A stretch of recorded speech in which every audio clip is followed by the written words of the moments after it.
Boom! Welcome back to the 413th episode of Cryptocurrency Chat. My name is Jake Jabarelli. We're the co-host here, Blockchain John, and we're going to get into everything that's going on this weekend. Welcome. June 12th. Boom. So, seriously, first, I got to tell you something, Jake. It's been hecka hot out here, dude. Mm-hmm. The craziest thing is yesterday was like 100 degrees, whatever it was, right? Mm-hmm. Went out to the beach. It was nice out there. Came back today, and it's raining today, man. Yep. What the heck, California? Yep. It rained today. What's a bummer? What's a bummer is that I checked the weather yesterday or today, and it only said 4% chance of rain. I was like, cool, I can wash my car. And I went out and I washed my car. Came back, like, really, bro? Really? I'm so sorry, man. Right?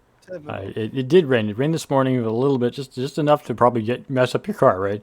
Yep. But yeah, it was scorching. I think it was 103 Fahrenheit, and it was like 97 Fahrenheit here, and then it dropped to 80, which is fine. Yeah. I'm perfectly fine with it being that much cooler out. But it's actually not going to break 100 for I think another 10 days, which I'm perfectly fine with. It doesn't need to be hot here, and it's a great cooling off period for Monterey? Bitcoin. What? You ever been out to Monterey, to Cannery Row? Yeah, I love it. Been there many times. Dude, it was nice. Man, it was like 20-degree difference. Over here it was like 97, 98 degrees. Over there was like 70, man. Yep. 75. It's the beach, man. It's the beach. It's always going to be nice at the it's beach. Great. Never gets tired of the beach. That's the reason Salinas is so nice, is because even though you're not technically at the beach, you're still pretty close to it. So. Ooh, refreshing. It was nice. Yeah. Yes, I completely agree. Let's get over to the job of the day. Here we got a job from Kraken. It was posted on the 11th. They're looking for a back-end engineer for NFTs. Let's go over Kraken. If you haven't heard about Kraken before, their mission is to accelerate the adoption of cryptocurrency so that you and the rest of the world can achieve financial freedom and inclusion. In our first decade, Kraken was risen to become one of the largest, most successful, and respected crypto exchanges on the planet. It's a far cry from when they began, but anyways, we are changing the way the world thinks about finance, and our range of successful products are playing a critical role in the mainstream adoption of crypto assets. We continue to trailblaze into new territory with the introduction of the Kraken Bank, providing a more seamless integration between crypto and traditional financial system. This makes us the first crypto company ever to be awarded a U.S. state banking charter. Anyways, about this role. Yep. Our engineering team is having a blast building the most innovative cryptocurrency platform in the industry, and we are looking for a back-end engineer, NFTs, to help us build an industry-leading NFT marketplace. NFTs are one of the hottest topics in the cryptocurrency industry, and this opportunity will afford you the ability to work on the cutting edge with our team of subject matter experts, people who know all about this topic. So just a few things that they're looking for: at least 3 years of experience as a backend developer, familiarity with NFT standards like ERC 721 and 1155, or Metaplex. These are good things. You should probably know Node.js and TypeScript and other things like frameworks of that type. DevOps is a good thing. It's funny because they're kind of describing my job. Writing reusable, testable, and efficient code. Own, develop, and maintain NFT services. Basically, if you're backend engineering NFTs, this is the job you're probably going to be looking for, and Kraken's looking for you. So check out this link by going to our Discord channel, when there are plenty of invites in every single video that we produce. And you can then get into the crypto careers section of C3 Media's main section. So what's the quote of the day, John? Quote of the day. Yep. Once again, you guys can head over to the Discord channel here to C3 Media General. We do have quote of the day here. This one's said by Hal Finney. Bitcoin has a couple of things going for it. One is that it is distributed with no single point of failure, no mint, no company with offices that can be subpoenaed and arrested and shut down. Yeah, that's exactly it. Truly decentralized. That is with Bitcoin and or any other cryptocurrency for that matter, with the exception of some things like Solana. You can't really get in there and take down the central organization because there isn't one. And that's the point of Web 3. And I guess we're going to talk about Web 5, right? At some point. After we get that Cointree in. Yeah, so let's check out Cointree here. I'm going to flip through here. We can check out Cointree or cointr.ee/C3media To get to all of the links that C3 Media offers, such as all the places you can donate to us through Bitcoin, Ethereum, BNB, definitely like BNB, Raven, BAT, Litecoin, Flux, Monero, USDC, because it's not USDT,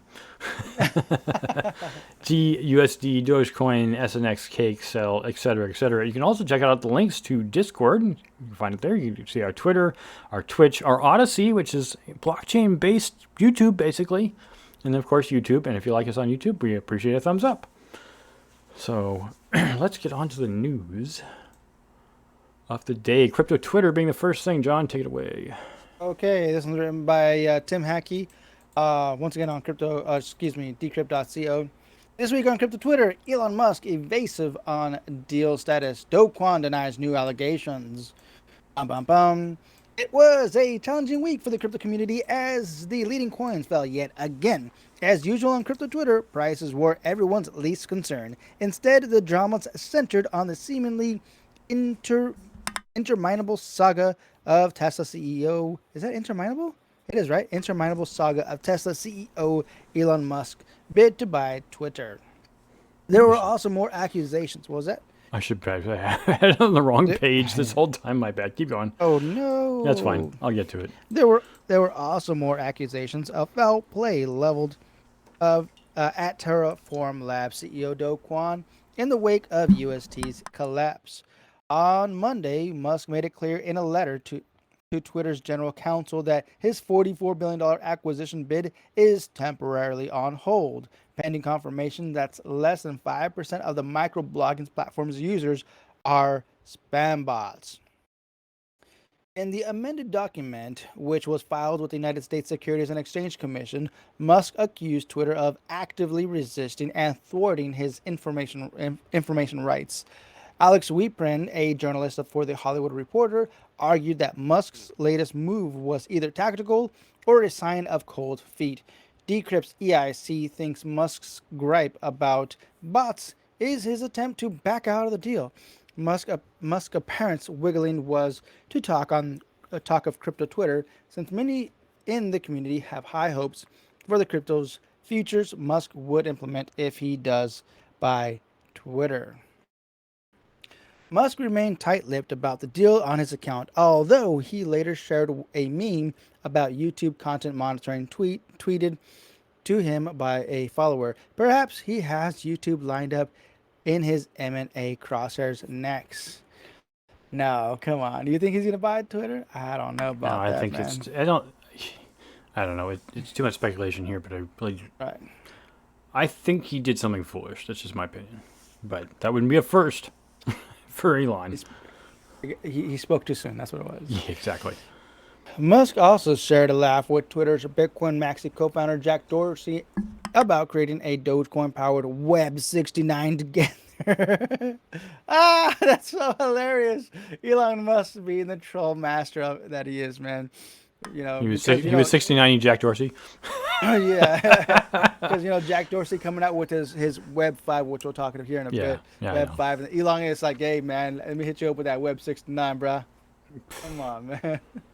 Okay, on Tuesday, crypto asset manager Grayscale, which stewards $43.6 billion as of the end of last year, tweeted a short thread in its decision to hire Donald Verrilli,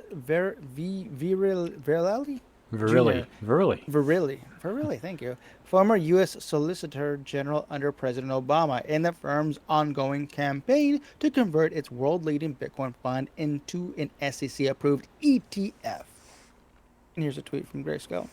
Grayscale began the formal application in October last year and expects an answer from the SEC by July 6.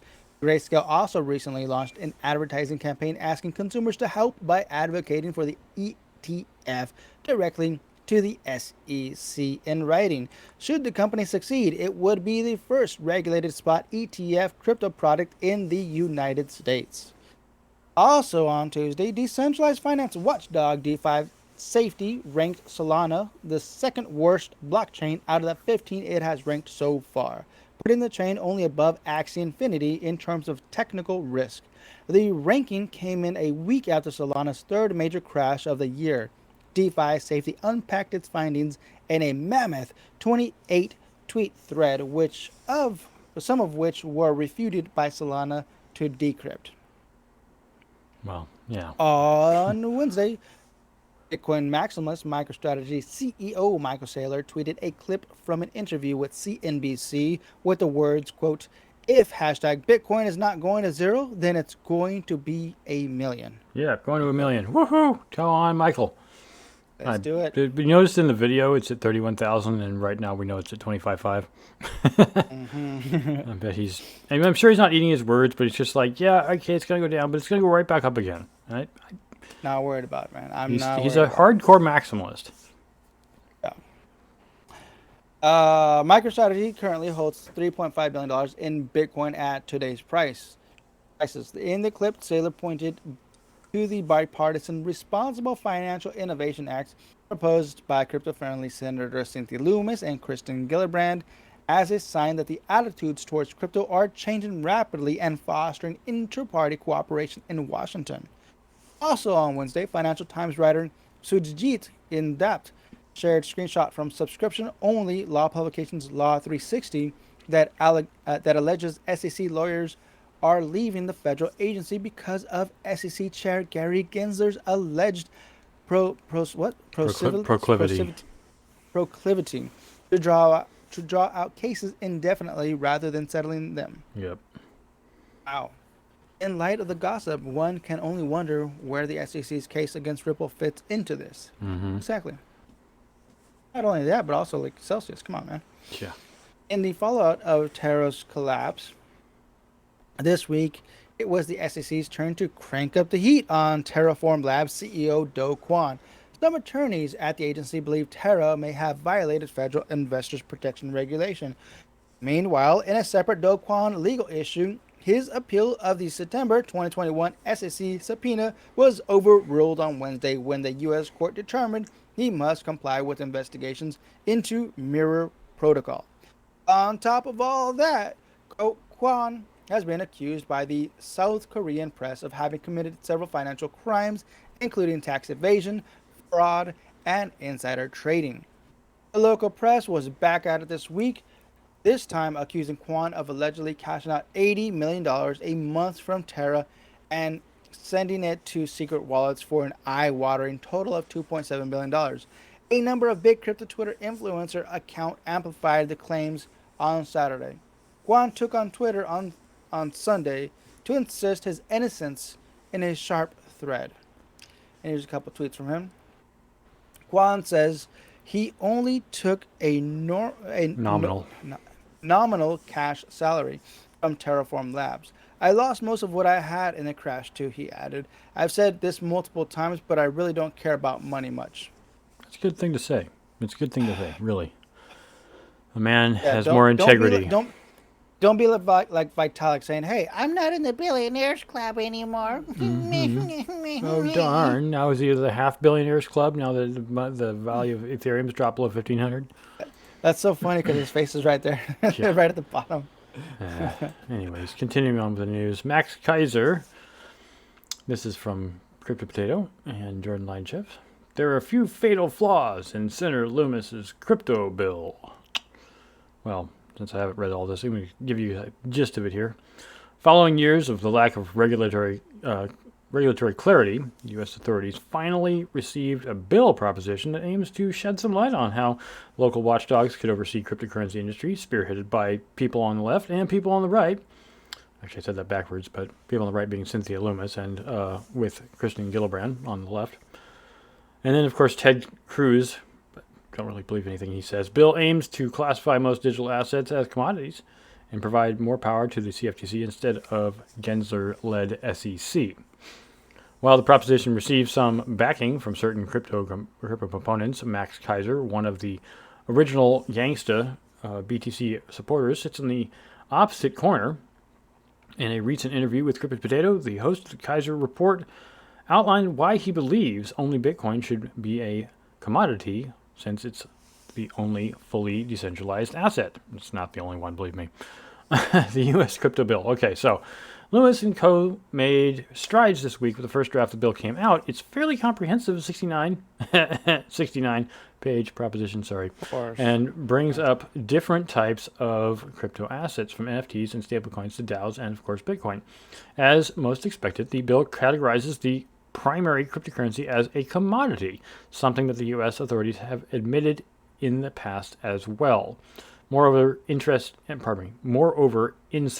reportedly claim that Ethereum will also receive the same classification, that is commodity. Interestingly, one U.S. senator believes that the SEC chair, Gary Gensler, has the same opinion. This is the opinion of an opinion, but Gary Gensler has never said this.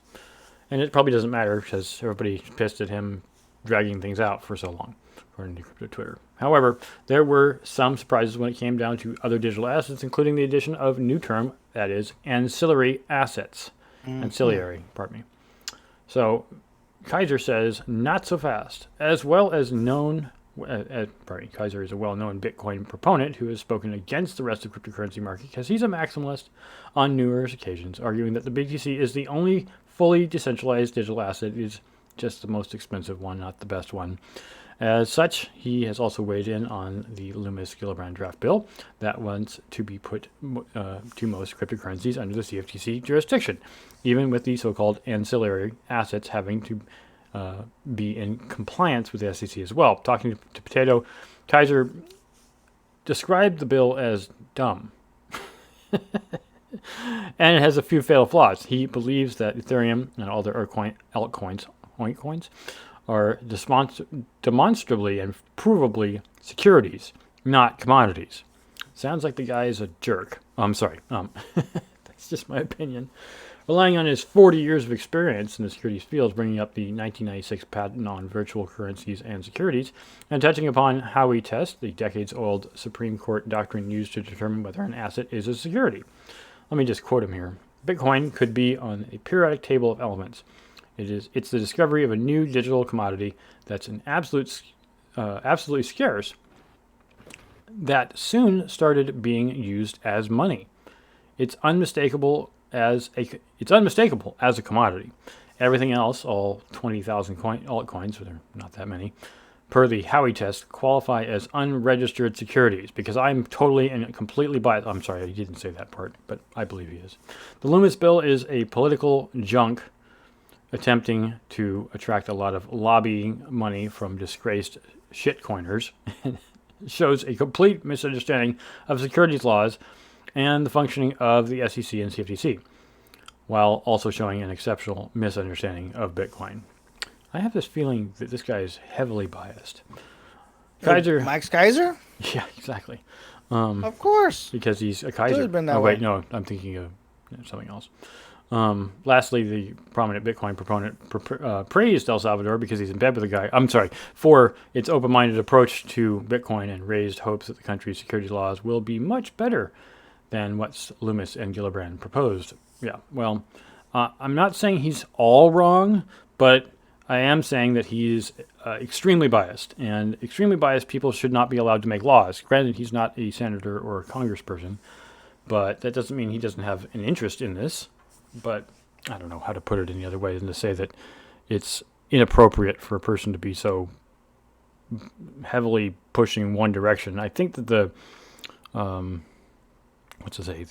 kind of bipartisan look at this is obviously that these two senators are both Bitcoin, maybe not maximalists, but people who have interest. So. Max Kaiser, I support you even if Jake doesn't, man. Bitcoin Web 5, here we come. All right, let's talk about Celsius. Next news. Of course, you guys, if you guys don't know by now, you guys should know that I am using the Celsius network. Yes, I am too. So let's see what. So I do.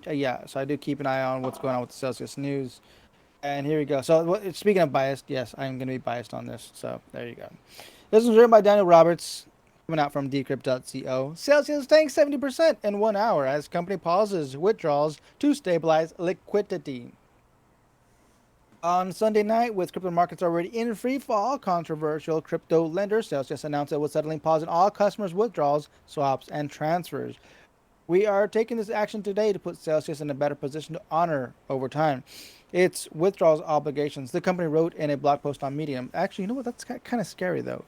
We are taking this necessary action for the benefit of our entire community in order to stabilize liquidity and operations while we take steps to preserve and protect assets. Furthermore, customers will continue to accrue rewards during the pause in line with our commitment to our customers. Now, what if they don't want to be on that platform? Yeah, no I don't kidding. mind. I plan on staying there, but what if there's customers out there? It's like, you know what? They don't feel comfortable being on Celsius. They cannot withdraw right now. Exactly. So, I don't mind leaving my coins on there, but what about those customers out there?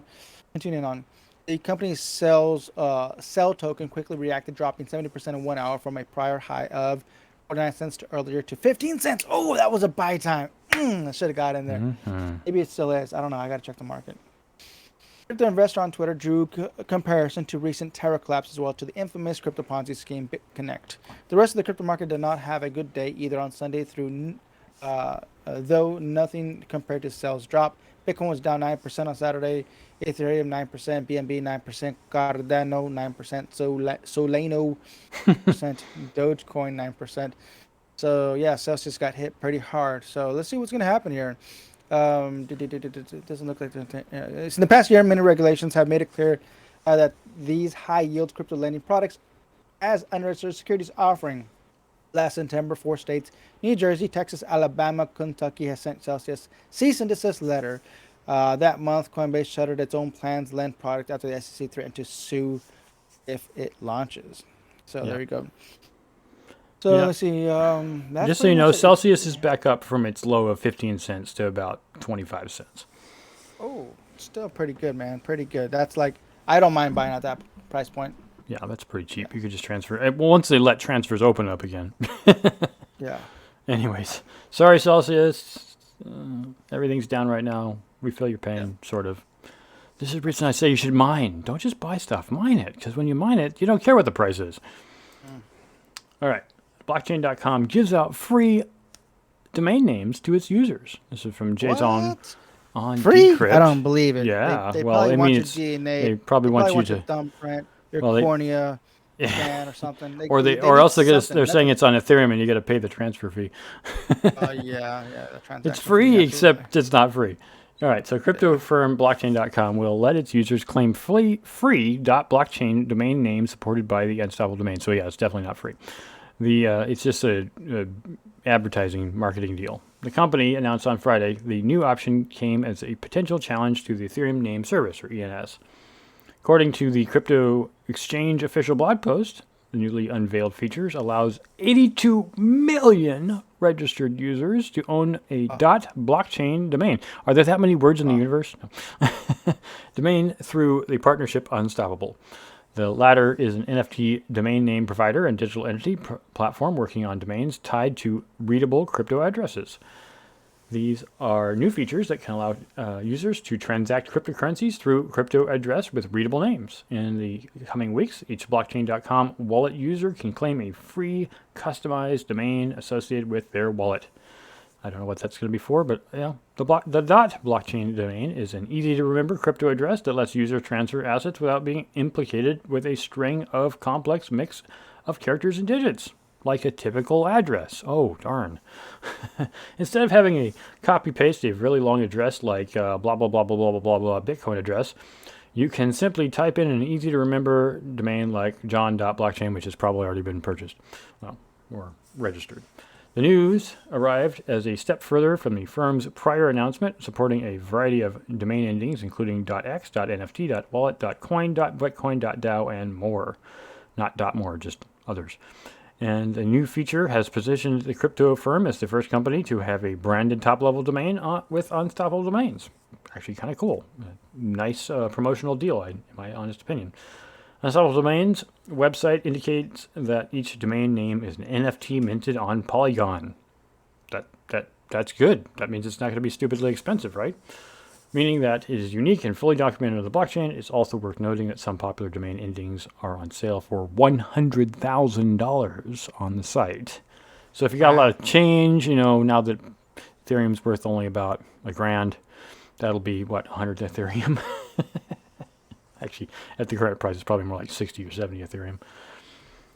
All right, so an alternative to ENS and ETH, this is just a continuation here. The ENS or Ethereum name service users also get to customize their domain names using their crypto address. On top of Ethereum address, ENS also offers domains for crypto wallets, websites, content, and hashes, with the ability to connect one's online metadata and addresses under one nickname. So everything's kind of like MetaMask in a sense, right? MetaMaskian. Let's move on. We got two more articles to finish in 5 minutes. Let's do it. Okay, we got it. So next, are we done with that? Yeah, that's good. We done? Okay. So the next article written by Jason.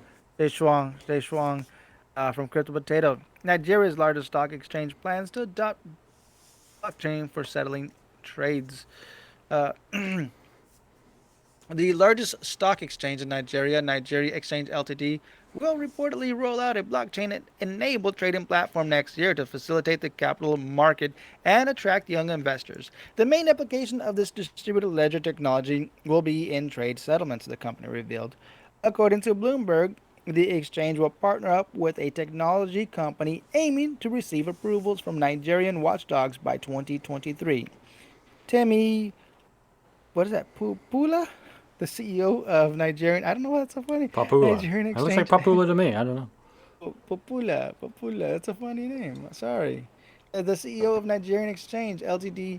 Viewed blockchain technology as a facilitator of the financial market, enabling an effective way of trading financial assets. He added the development could allow young investors to have a fast and easy access to the market, as they have accounted for the majority of crypto users in the country. All right, let's scroll on down a little bit, see what's going on here. Bloomberg noted that African business and policymakers have actively adopted blockchain technology for various applications. Only a year after its CBDC was introduced, Nigeria was set to enable locals to pay their bills, TV subscriptions, and flight tickets using the e-Naira. Meanwhile, South Africa authorities are engaging with the fintech industry to incorporate the technology into the financial markets. All right. Yeah, that's good to see that they're getting on board blockchain. I'm grateful. On board the blockchain. And the last article All of the right. evening, we have Helium. What am I saying? I don't even know what I'm saying. Helium Crypto Wireless Network to launch new tokens amid expansion. So, you know what Helium is? It's this market that promised a lot and kept getting bigger and bigger and bigger, and people started getting less and less and less. Anyways, it's an IoT and a 5G network. Here's the article in brief from Decrypt's Andrew Hayward. In brief, Helium will launch new mobile and IoT tokens as it expands the crypto-powered wireless network, and the token-incentivized network will also expand to include decentralized protocols. So, Helium's novel concept, standing up a wireless network for sensors and trackers, is powered by token-rewarded node operators, has earned significant support. Yes, like over 1 million nodes out there, I think. Nova Labs, 1 million. yes, it's a lot of nodes. I mean, we're talking about Ethereum level nodes here. The recently named Oh, startup that represents Helium's founder announced today that the network will launch new crypto token tied to individual networks. The shift to a new model comes as Helium attempts to expand its offerings with 5G connectivity. One of our own members, Mr. Newton, knows all about this. The executive HNT token will continue to exist and serve as something of a reserve currency or floor currency for the expanding Helium ecosystem, Nova Labs CEO, co-founder Amir Halim told Decrypt. Meanwhile, there's no after in there, my bad. Meanwhile, Helium will first launch a new mobile crypto token this month, which will reward people who operate the 5G node and contribute coverage to Helium's latest network. Early adopters who run the 5G nodes there were about 5,000 of them, Helium estimated, are not currently being rewarded for providing coverage for mobile devices like mobile phones and laptops. That will change once Mobile Token is alive ahead of Helium's plans to rapidly scale the 5G network as hardware partners like FreedomFi seek to lower prices for the nodes. In August, the network plans to launch a new IoT token that node operators will earn for the original low raw WAN network designed for the Internet of Things, those ones that most people have the nodes for. And I guess I was wrong about the million. It says the network now has more than 850,000 active nodes. Okay, so I was short by 150,000, my bad. Up from the 640,000 in mid-March. That tally has climbed rapidly since the start of last year. It absolutely has, with the Voss coin telling us all about how he was making $50 a day, and then nobody ended up doing that. Existing H&T tokens, whether earned via running nodes or bought on secondary markets, will continue as is even after the launch of the new mobile and IoT tokens. Either of these tokens can be purchased for H&T as holders. Please, a process that Helium likened to the former ability of US dollar to be swapped for gold. However, it's a one-way process. Helium won't provide a way to swap H&T for mobile or IoT. You gotta earn that, bitch. Furthermore, as the new tokens launch, Helium will enable mobile and IoT token holders to govern each respective protocol with a new sub-DAO, or decentralized autonomous organization, if you didn't know what a DAO was already. As we've seen with Helium, the network is already evolving, Salim. There are always new challenges. There's always new things to think about. Yeah, that's very generic. Thank you. I'm moving on here. In any case, basically, the gist of this whole concept is 5G is coming out, and they're going to revamp IoT, the current IoT network. So, And also the coins, apparently, right? They're coming out Yeah. with a mobile coin. yes. Well, I'm grateful for that because it's good to see an alternative network that doesn't depend on some, T-Mobile, Verizon, or AT&T for their network. I'm not saying that a business model can't work, but this business model is entirely separate from that. And in a sense, obviously, the more usage you get, so like in high pop areas, like I don't know if anyone's looked at the Helium map for IoT, but there's in some cases like as many as 50 nodes per hex in San Francisco. It's utterly ridiculous. Those people earn almost that's nothing. crazy. There's so many Right. nodes in that space. But this is good for the 5G people who are doing the same thing as well. So it's like, yes, you'll get less if there's more of them. Of course, the 5G node costs like $5,000, $5,000 US. It's not cheap. Yeah. But the advantage of this is that if you're in a place where you're the only one, you will get all the tokens, right? So you're definitely going to need all right, the reason I'm making this analogy is in San Francisco, and I've been there many, many times, and so has John. Especially in downtown, the signal coverage is horrific. I know the number of times I've been trying to get a download just anywhere in downtown San Francisco. You get terrible reception unless there's nobody there. It's like a holiday, Memorial Day weekend kind of thing, and there's just nobody there for whatever, or even during COVID when there's not a lot of people going out, the signal was great because no one was using it. But with all these people adding this more receptivity, more capability to the network, the likelihood of getting actual signal that's clean and fast is much, much higher because there's an incentive. The reason there is an incentive for Verizon or T-Mobile or AT&T is because you're only using that one network. You can't go on to another person's network or another group's network. And if they only have, maybe 5 antennas, that's all you're going to get. So I'm really excited to see the 5G roll out because of the potential possibilities. So that's all the news we got for this Sunday, the 12th of June. Thank you all for listening. If you want to check out our coin tree, again, you can help donate to us through that. And, of course, we would love it if you go and join our Discord because you can talk to us and find out more great information like crypto careers and crypto quote of the day. And there's lots more stuff in there. So, as we always say at the end of the show, John, you want to lead us out? Oh, stack sets and hodl. Adios. Adios.